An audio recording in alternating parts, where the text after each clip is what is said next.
In this video is dumbbell slide board one-leg deadlifts. This exercise loads the hamstrings and glutes. So from the side view, the key is to keep the back leg straight, so that way you can get a nice flat lower back and get full stretch tension of the hamstrings and glutes. Then from the front view, you're trying to keep the knee stable over the heel, trying to prevent the knee from caving inward by finding stability in the groin muscles and instead using the glute muscle to find that stability. And again, from the side view, we want to have the back leg and the upper body and the head all in a straight line, so that way we maximize the quality of the technique and safety of it. And then again, in the front view, you're trying to keep that knee balanced over the heel to get good glute involvement, and that way it can help to prevent knees caving in during squats and deadlifts. Now you can see the movement from kind of a further away view where you can see the full body all in one angle.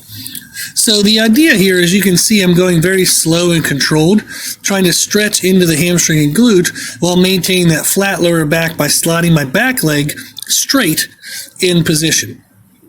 So the idea of this is, if you go slow and you can feel the stretch of the glutes and hamstrings, it'll allow you to prevent bouncing out of the bottom, and it'll allow for prevention of skipping parts of the range of motion that may be weak.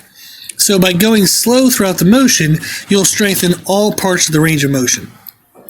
And also by going slow, you can better feel the involvement of the muscles. So if we're using this to target our inner glute muscles to maintain knee stability, going slower allows you to make sure the glutes are involved throughout the entire full range of motion.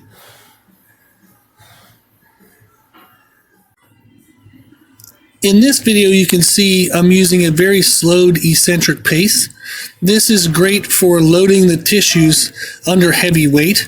So this can actually be done where you would get into position with the weights. You could lower to the bottom and then actually let go of the weights if you didn't want a loaded contraction. So you can do few repetitions with long duration eccentrics, and this is very helpful for injury repair. So if someone has a hamstring injury, this will actually be a really great exercise to rebuild strength and trust of the hamstring. So you would use slowed eccentrics, and depending on the health of the tissue, you would either lessen the weight at the bottom by just letting go of it, or you would use a heavy weight but only do a few repetitions by extending the eccentric portion. So it's a great exercise for injury repair for the hamstrings.